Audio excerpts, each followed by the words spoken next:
Welcome to the She Said Privacy, He Said Security podcast. Like any good marriage, we will debate, evaluate, and sometimes quarrel about how privacy and security impact business in the 21st century.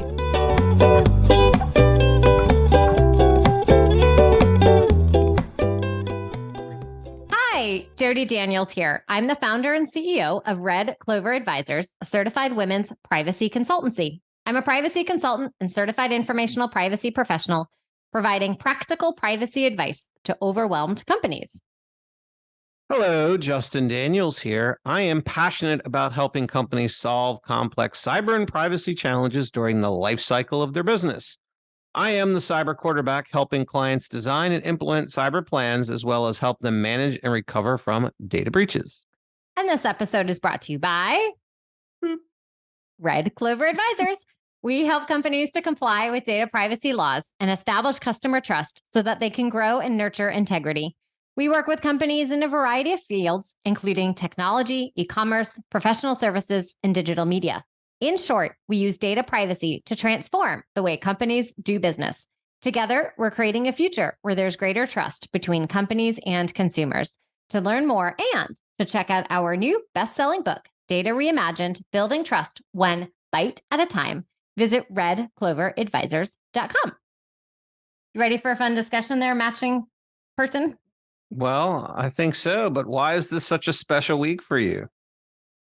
Wow. Why is this? I know why is this special? Wow, you had to think about it. I had to remember. All right, Jared, I'm already ready to phone it in here. So we're recording when it's our 15th wedding anniversary. Oh, Oh, congratulations. Thank you. Thank you. Thank you. How'd I do? average. Okay. Well, let's get into a really fun discussion. We have a good friend, Jared Coseglia, who is the founder and CEO of True Staffing Partners. As the global go-to for hiring managers and job seekers in need of staffing solutions or career guidance and management, he has placed more than 3,500 professionals at the Fortune 1000, AmLaw 200, and throughout the global consultancy, service, and software provider community, including our firm, Red Clover. His ability to identify, deliver, mentor, and help retain talent is informed by his unique style of representation, vast network of relationships, subject matter expertise, and just nice all around good guy. Thank you. You are so welcome. We're so excited to have you here today. This is going to be a really important discussion for companies. Thanks for having me. Excited to be here. Happy to share all my knowledge. Love the show. Can you stop laughing at me? Why not? It's fun. Your turn. All right, so let's begin. So, Jared, Lay it on me. how did your career evolve to this point? Yeah, so I'll keep this part as short as I can. I went to NYU undergrad Tisch School of the Arts to be a theater director and graduated in May of 2001. And then we all know what happened about 3 months later, which pretty radically shifted the theatrical community, and found myself doing some staffing in e-discovery for someone I had worked for in college. Fell in love with that community in particular, which is a great intersection of legal technology, just as privacy and cyber are, and started my own company a few years later. So True is having their 13-year anniversary this year, not quite 15, but close. And we've grown a lot. So we started doing e-discovery, and then a few years later, around the time of the Sony hacks in 2014, right around Thanksgiving, I remember, because the movie had just come out, right? Well, the Seth Rogen movie had just come out, right, about North Korea, and I was like, wow, this is where we're going to go next. Immediately dove into cyber. About 6 months into cyber, really realized what we were even more passionate about was data privacy, and because I do think, though they are brother and sister, they are separate disciplines, and can be separate career paths, very much so, though obviously very intertwined. I'm sure we'll talk about that. And so we're triple disciplined now: cybersecurity, e-discovery, data privacy. And I love it. And we've been an Inc. 5000 fastest growing company 3 of the last 6 years. Our staff is the biggest it's ever been, and we're plugging away getting people jobs in the space. Well, congratulations on making it to teenagehood. Yes, we are no longer toddlers. We are running and defying our parents. Well, experienced privacy people are in high demand these days. Companies are of all sizes are trying to figure out what to do to staff for privacy. So, what should companies be doing to attract new talent, and then what should they be doing to retain the actual talent that they have? Great question. Attracting talent in this space really requires a couple of things, right? The first of which is having a clear posture, even if you're not pleased with it. I think privacy professionals that are experienced when they go and interview at other companies want a company that has a sense of self-awareness around what their privacy posture is, was, and could or should be. And I think that companies that go in and just demonstrate complete chaos tend to not attract customers who want to come and work for them, candidates that want to come and work for them. I also think that having transparency and simplicity as part of your cultural identity and articulating that really is attractive to privacy people. Privacy people are looking for those keywords, whether it's those words or other words like it, to be articulated on the interview process as a way that they will be able to get buy-in for their practice. And those words come up a lot when we coach customers on how to articulate what they're looking for or what they stand for sometimes. And then the last thing I would say when it comes to attracting people is know the market, right? Know what you're up against, know what they're probably getting or going to get from other companies. And obviously we provide a lot of that intelligence, but that intelligence is out there through other channels like the IAPP. A lot of times customers are a little shell-shocked at what privacy professionals can command, particularly the more experienced ones. So have an appreciation for that in terms of compensation and in terms of culture. I think those are really critical. In terms of keeping the people that you have to keep giving them opportunities to learn. I think that's the number one reason why people want to leave their jobs, is either because they don't like their boss or they just feel like they're stagnant and they're not learning, or that the company isn't looking to evolve or grow their privacy program. Privacy professionals who are out there seeking opportunities are generally looking for what I would call an impact opportunity, right? Which is very different than how a lot of people running businesses grew up as working professionals, which was more of, I'm looking at a home that I can go stay at forever. And I think a lot of privacy professionals are far more interested in, well, what can I do for the next 3 to 6 months and how am I going to impact the business, rather than how will the business impact me and my career and my stability over 6 years. I think they care a lot less about it. I hear that all the time, how I want to keep learning. I think it's kind of innate in privacy people. They want to just, they're curious. They keep asking questions. It's a really important piece for any company. And they know there's so much out there to learn, right? It's not like there's no shortage. Right. It's the wild, wild west in this industry right now. So I think people are looking for like-minded leadership, whether they're part of a privacy program or not, that value continuing education in a pretty rapid tick, right? Not like every year or two, but like every 3 to 6 months, something else. And apparently the latest is always dropped at 5:00. So you have to really enjoy evening reading. Right. It's funny you say that. If I didn't do the different things that I do, my job would be very boring. But between blockchain and cyber and drones and other things we talk about, from data privacy and cyber protection, keeps it interesting. So, listening to this conversation, Jared, I have a kind of a follow-up question, which is, I'm actually going to be speaking to an MBA class at Virginia Tech on Wednesday on a topic. And one of the things I wanted to ask you is, as people are getting through school and they might want to transition or think differently about a career, do you see the skill sets in cybersecurity candidates versus privacy candidates? Do you see a lot of overlap? Because when I think of the two professions, I like to call privacy and cybersecurity the peanut butter and jelly of the technology industry. They taste great together, but they're not quite the same. And just when I talk to young people, what is your perspective on the skill sets around these two similar but not completely related subject matter expertises? Well, I agree with you. They are the peanut butter and jelly, and that they are inseparable and they go together and they taste best when they're together. So you got me there, right? Having said that, from a hiring perspective, I will tell you this.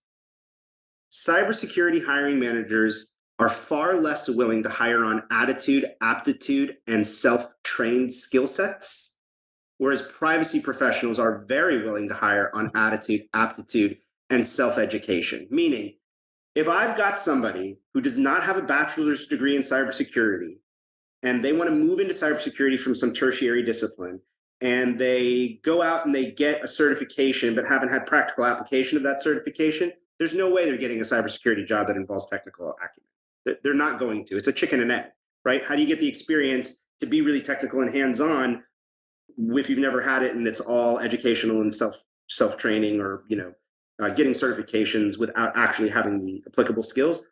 Privacy, totally different. Totally different.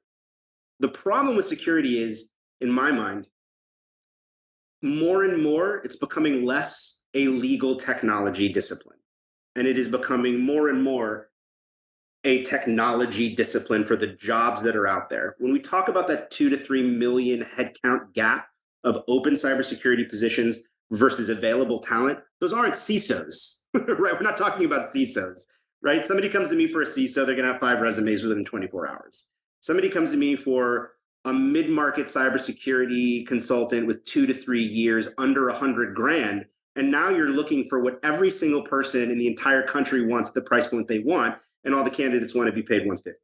So there's a dissonance out there, I think, in the cybersecurity world around skill set, what it should pay, and who's actually available to fill a lot of those jobs.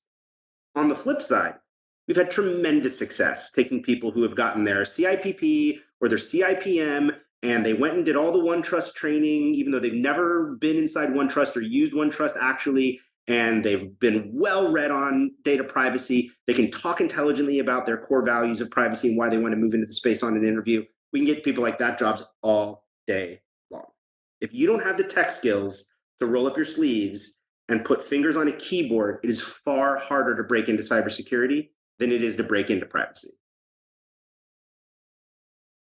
Interesting. I wonder if that has to do with the temperament or something in security versus privacy.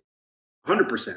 It also has to do with the ratio of men and women in leadership positions between the two disciplines. Privacy, we found, is about 50-50, and cybersecurity is about 80-20. So to kind of further what you're saying there, from a gender perspective, what do, I sit here next to the expert of experts when it comes to ad tech. From a gender perspective, what do you think that women are bringing to the equation that is kind of a blind spot for men that maybe tilts the field differently? Well, look, there's just not enough of them out there, right? I mean, we need to see more women get promoted into positions of leadership. We need to see, look, it's a whole ecosystem, right? We need to see more women get into positions of leadership. They need to be incentivized to hire a more diverse ecosystem of talent underneath them so that there's continued promotability, regardless of any kind of bias, whether it's gender, racial, or otherwise. We need more women to get into STEM at an early age. We need more of those women to move into bachelor's and master's degrees for cybersecurity, of which there is also a disproportionate ratio of men to women that are taking those, undergraduate and graduate degree courses. So, it's like, again, it's chicken and egg. Like, it's got to happen at the top, it's got to happen at the bottom, and then it'll slowly happen everywhere in between. And I think what the women are bringing that's a little bit different that I see in privacy, I think this is going to sound controversial, but I think a lot of women in privacy are very successful where some men in cybersecurity are not, at seeing things in gray and not in zeros and ones. And often a lot of men who come from a holistically technology background are see things very black and white, and they interview people very black and white, which means they're coming in and they're asking questions looking for a right answer. And that is something that trends in gender interview process. We often find that women ask interview questions that are looking for aptitude and attitude, as opposed to, do they have the skill set that I need right now to plug them into my cybersecurity program? Go ahead. You have another question.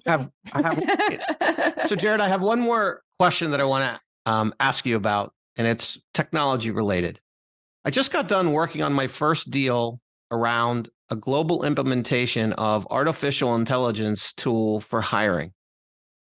And obviously, I'm sure this is something you pay a great deal of attention to, because AI is only as good as whatever you put into it and the biases that may have. And you've just identified one interesting thought. Talk to us a little bit about how this technology is going to start impacting how people get hired in ways that maybe people don't think about, because this is what you do. So, stepping outside of my specialization in privacy security discovery, as an expert in the hiring process and in staffing, I would offer this. There are some companies out there that are using AI in the hiring process to sift through large volumes of applicants in order to get to ones they feel are most relevant for the positions they are looking to hire. And they are using algorithms to do that. And that is where bias is coming into play. And this is where people get into lots of trouble. And it's also creating all sorts of compliance issues as well for companies, rightfully so. There are other staffing agencies like mine who are much more interested in using AI to find ways to create more open, transparent, and frequent communications with their constituents and the people that they're representing, that don't require the same intensity of human interaction in order to expand their ability to service more customers and actually improve the representation experience. Here's the difference. For a staffing agency like mine, what you're really advocating is the participation from the people you represent to be a part of those automations, to be a part of that AI, to actually contribute to it, because in the end, the value it provides to them is a more enhanced representation experience. What it doesn't do is whittle them down from a million other resumes and say, oh, the machine tells me that this person is right for this job. And that's how you've got to, as a job seeker, and I think as a hiring manager, start thinking about how you're using technology in the hiring process to improve the experience. And if you're using technology just to try to find a needle in a haystack, I think you've got to be very thoughtful about a number of other policies that you're looking to implement that are unilaterally equal to that agenda. Like, we are looking to create diversity within the company. And that effort from an algorithmic perspective becomes just as critical in programming as we're looking to find the right person that we think has the best skill set match for this job. And if those two agendas are misaligned and are not unilaterally equal, you're probably using technology the wrong way in the hiring process. Does that make sense? Is that a good answer? I thought it was very interesting. So if we unwind a little bit outside of technology, going back to the human part, what can the people do to help make sure that they're standing out amongst the crowd? What are some of those? We talked a little bit about some of the skills like, learning and certifications, but what else are you seeing in the market that is helping XYZ person actually get seen, interviewed, and land the job that they want? Yeah. So, look, I won't dance around it. I think there are a lot more people hiring for privacy professionals that have no idea what they're hiring for and have never hired privacy before. And so they're a little bit lost. And so the first thing that they look for are certifications. And as much as I know some people, it's very controversial. Yeah, I got a lot of customers that are like, if you don't have your CIPP or you don't have your CIPM, we're not even gonna look at your resume. So having certifications really matters. And I'll say this for entry-level people on the technology side, and it goes back to my earlier point. Even going out and getting OneTrust or TrustArc or Big ID or Wirewheel or any of them, most of them have certifications that you get self-guided online. Even having those really do make you stand out, because it says two things. One, you've got some knowledge corpus. But two, you've got self-investment. And again, I still think privacy professionals are looking for people who are like them, who invest in themselves, who are excited about being self-taught, who are ferocious about getting more knowledge, and are demonstrating that through the pursuit of certifications or the achievement of them. So there is a lot of that out there. Having said that, people stand out most on interviews when they are articulate about what they want, what they're looking for, and what they're able to do. And when privacy people tend to fail on interviews is when they talk about what they know as opposed to what they've done. And this can be where people get confused, right?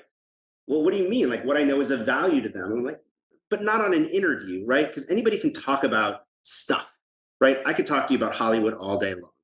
I'm not in Hollywood. I don't work in Hollywood. I watch a lot of movies and TVs, and I got a lot of opinions, but what have I actually done? And so I always give the candidates that redirection when I ask them questions in our prep calls and they start telling me how smart they are and everything that they know. And I'm like, okay, great. But how did you actually apply that to something that you've done? You can move it out of the hypothetical, out of the theoretical, into the practical and the actual. And that's usually where candidates tend to stand out. Even the most experienced people like to talk about what they know. So my other question for you is thinking about candidates and companies. Where are you seeing, do we have a lot of entry-level people trying to break in, a bunch of mid-level people trying to switch to privacy, a whole bunch of senior-level people? Because companies are also trying to fill this gap. And I think it's important for them to understand the who is out there. Yeah, it's all of the above. I think there's a huge corpus of people that are trying to move from one discipline into this.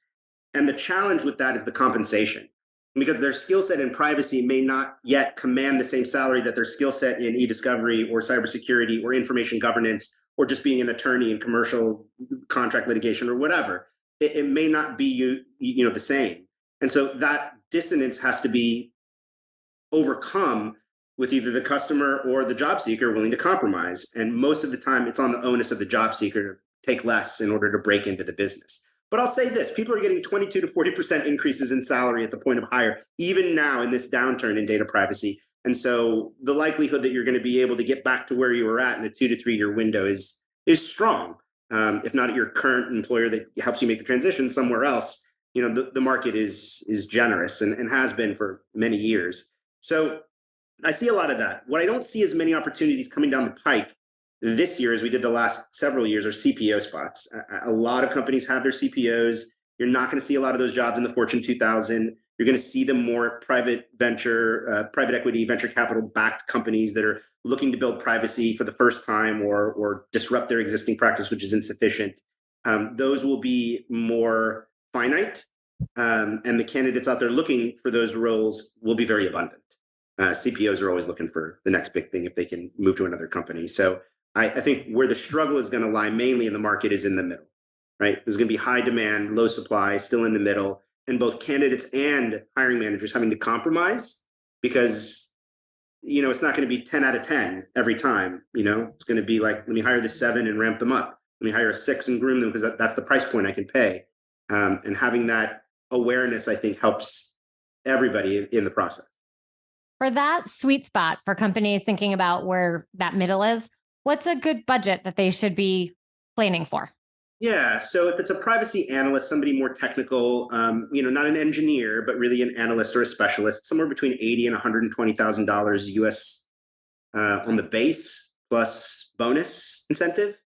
If it's what we would call a program manager level, probably somewhere in that 120 to 150 range, maybe a little bit higher depending on the industry vertical, maybe a lot higher if it's tech, maybe a lot lower if it's healthcare.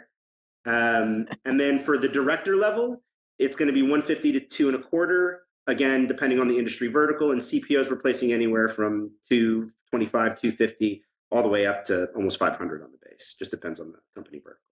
I think that's really helpful. Those are more rare, that top end.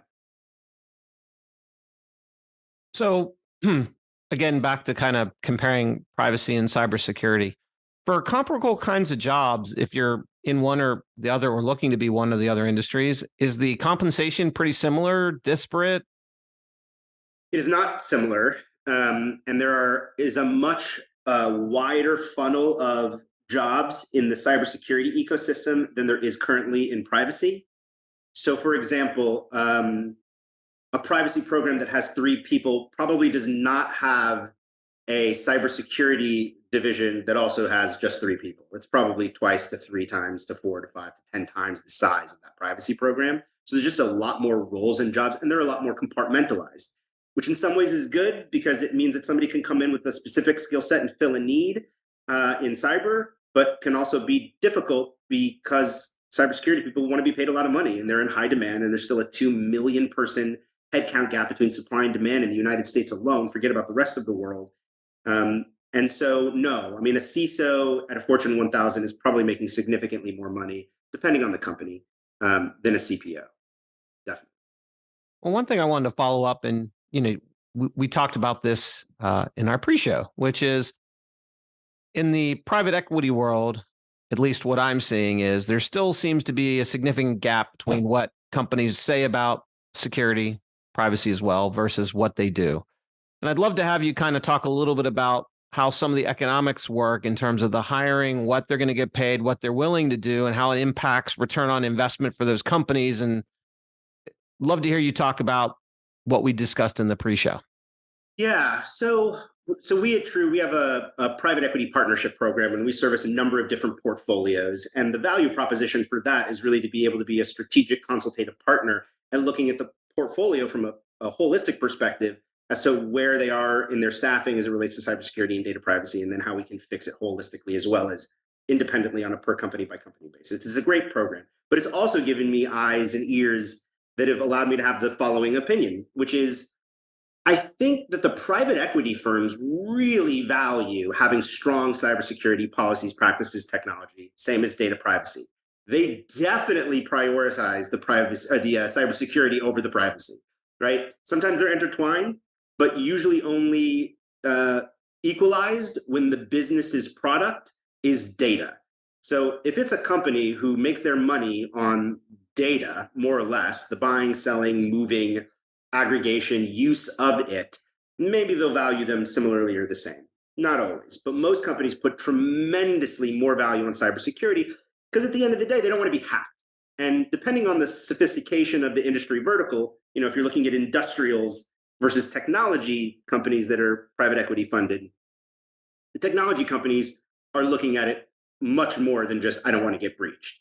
But the companies that are, cutting down trees in New Zealand, that's really what their focus is. So the commitment level of the company is somewhat industry specific, but I think the buy-in from a lot of private equity is uniform. I don't know that private equity companies are in the business of enforcing aggressively uniform adoption of policies and best practices amongst all their companies across all industry verticals. I do think they sort of stay out of the way and allow these companies to run their businesses and provide opportunities, guidance, and resources for them to make smart, healthy decisions. A lot of them do. But when we talk about the economics of these things, a lot of them struggle with getting what they need at the price point they're willing to pay. And that's because a lot of private equity firms still need doers and thinkers. We need somebody who can be strategic and help lead the business, but we also need them to roll up their sleeves and put hands on a keyboard. And that duality is really difficult to find in general, because a lot of cybersecurity professionals, as I'm sure you will test, once they hit a certain point, they don't want to put their hands on the keyboards anymore, right? They see their value as strategic, consultative, and they want to get out of that. And so to ask them to come back in order to move their career up into a leadership level becomes challenging because they want to be paid, like combat pay, to be forced to go back into the trenches and put their hands on a keyboard. And so that complexity often makes it difficult to fund somebody that really should probably be 2 or 3 people in the ecosystem, but don't have the budget for it So yet. Jared, we're at the beginning of 2023. It's been an interesting beginning of the year. What is your crystal ball for this industry and what we're seeing? So the first quarter is going to be unlike the rest of the year. First quarter of this year is going to be an aggressive augmentation in contract and contract to hire hiring in privacy. And to some extent in cybersecurity as well. We're already seeing a huge shift in the marketplace in the fourth quarter of last year, which was a radically different quarter than the first 3. busiest the company's ever been, busiest I've ever seen hiring in data privacy, busiest I've ever seen any of the conferences in terms of attendance, and lots of people changed jobs in the first 3 quarters. That kind of fell off the cliff after Facebook, Twitter, and big tech started laying off tens of thousands of people. I think we're north of 125,000 layoffs in big tech alone just in the last 3 or 4 months. And that spooked the nation. So the job process, the hiring timeline, the volume of opportunities, people pulled headcount, but there's still work to be done. And so what they're doing is turning to contract resources to come on, make immediate impact, which, as I said before, is what privacy professionals like to do. Come in, make an impact. Maybe you stay forever, maybe you don't. Here's opportunity right now. There's tons of that out there. And a lot of these companies are doing it because they're being trepidatious about, oh, well, there's all this talent coming onto the market, all these layoffs. Maybe I can try and buy and, test them out first to see if it's the right fit. The reality is the candidates feel the same way, because most of the people who've been riffed are not your low and underpaid frontline workers. Those are the people who kept their jobs, because people got riffed in big tech to create more margin for profitability. They didn't get riffed because the company saw them as poor performers. They got riffed because they were really expensive.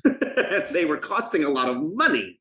So when somebody gets fired because they were making a lot of money, I think there's this false perception in the marketplace that they're just going to take a job because they want to be gainfully employed and they're afraid of stability. But if you're making a lot of money, you can sit on the bench for a while.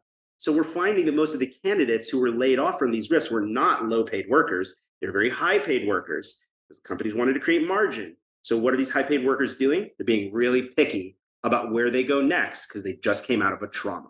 And look, that degree of trauma is very different depending on the job seeker. If you got riffed from Meta because you were one of 10,000, 11,000, that's one form of trauma. If you left Twitter because of a social and cultural dissonance with the new CEO, that's a whole other level of trauma.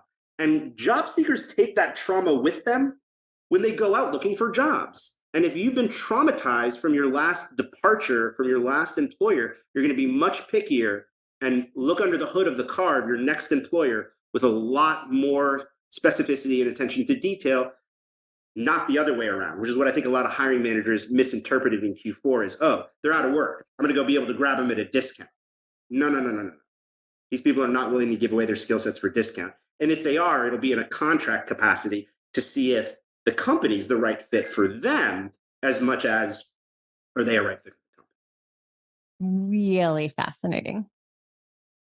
Thank you. Thank you so much for sharing. I find that incredibly interesting. It's into psychology.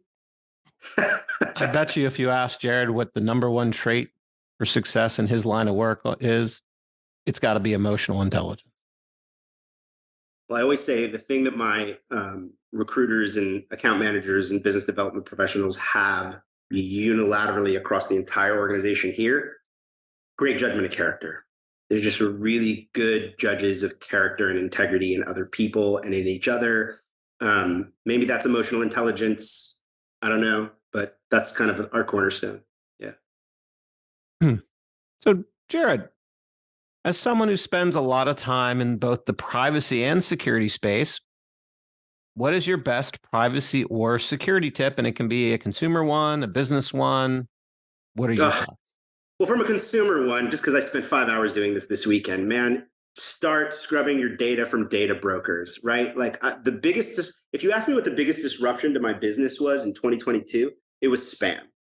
I get hundreds and hundreds of emails a day from people who have bought my data from some source. And, I just had a whole conversation with Inc. 5000 and Zoom Info and all these other companies that I know are selling it or claim to not be selling it. They got to get a hold over this. I think as a consumer, holding all the people that we do business or that benefit from our individual brand reputation accountable for what they do with our data is our responsibility as consumers. So if you're in the privacy space, the security space, take a stand with your own data first. It'll make you a better evangelist for your customers as you're servicing them in the future, right? Did you use colorful metaphors in your conversation? I did use very colorful metaphors in my conversation. How do you not have an unsubscribe button on your website at this day and age if you're a company that is a household name that everybody knows the brand name of, and I have to make 3 to 4 phone calls to have my data deleted and ask to have my data deleted. I can't just click a button. I mean, look, this is somebody whose brand I benefited from that I wanted to go and help, because this is not good policy. I also said to them, like, what are you doing to try to adjudicate people that are out there selling data? I get emails every day saying, would you like to buy a list of all the Inc. 5000 CEO winners? And I'm like, well, my name's on that list, and so is all my data. Get it off. And you guys should be upset about this, right? Like, this is a real problem, how companies are dealing with data. It's why we're so passionate about the space. Forget about the opportunity that we have from a business perspective. You got to really care about the space, and that's how you're going to break into the space. I mean, I just hired a new talent scout here at True. His name is Al. He's fabulous. He found me because he's so passionate about privacy, and like that is so attractive to me, because other people in the space will be attracted to him. You got to really love this space and care about it as a consumer as much as you do a business. So you're saying I'm not the only one who, when you see something wrong, goes to the company and says, you need to deal with this. Like, there's a particular email that I get, click the link, you can see the recipes, the cookie banner shows up. And if you hit decline, you're sent to the terms of service, and you can't get out of that, and you can't get back to the recipe. Or the other one where it's a new technology, you get we want to hear everything you have to say about us. Here's the CEO, and you go in, their privacy notice is a little, it needs a little help. So sure, I'm really excited to use the technology, and here's everything else that you need to fix. Or how about I'm not the only one that doesn't have taking a breach screenshots. disclosure?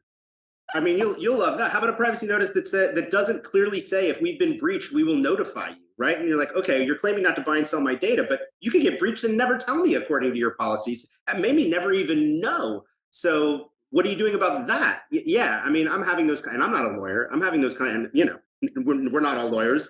So, we're having those conversations all the time with people. In terms of business, I'll say this. My advice for cybersecurity and data privacy people is, look, it's been a candidate market for a really long time. Employers are making lots of compromises. The number one of which, and I think is probably the impacted the job market the most, is the ability to work remotely. And this was a real struggle for companies over the last 2 years. Most companies really held on tightly for a really long time, trying to get people back in the office. Those days are over. If you're a company and you're requiring people to come in 3 or more days a week, the amount of people that are going to be willing to come and work for you is 3/4 less than it would be if you shifted it down to 2 days a week. So there's a massive gap between job seekers willing to come in 3 days a week and then 2 days a week or less. And obviously, if you're hiring fully remote, you're going to get the broadest swath of candidates available. Having said that, to job seekers, don't get greedy. It's not going to be a candidate market forever. It's been a candidate market for nearly 24 months. We saw that shift occur in Q3, where it's now really kind of even playing field. And you've got to go in looking for more than just a lot of money, especially cybersecurity people. Because if an employer smells that you're only money motivated, this excludes salespeople who can smell like that all day long. That's what they want.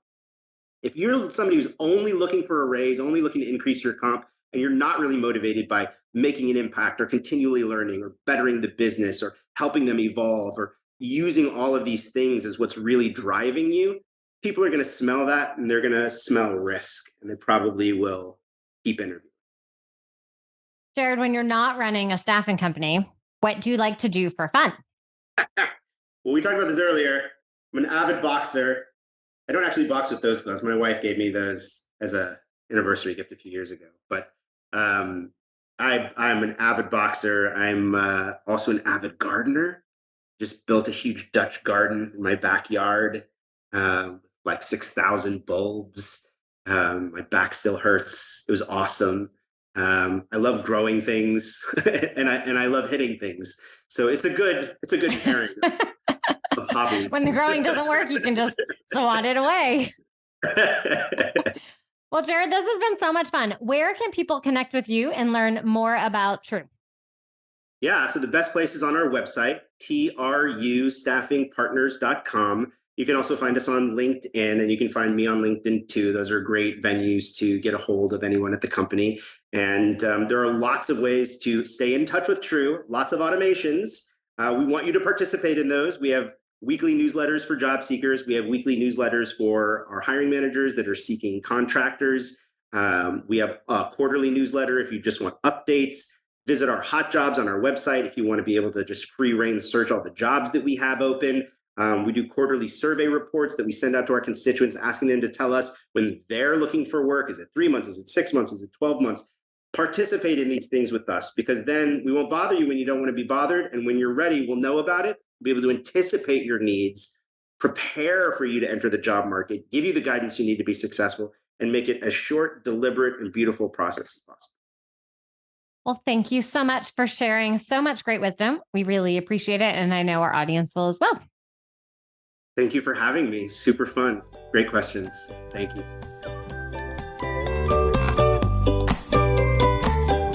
Thanks for listening to the She Said Privacy, He Said Security podcast. If you haven't already, be sure to click subscribe to get future episodes and check us out on LinkedIn. See you next time.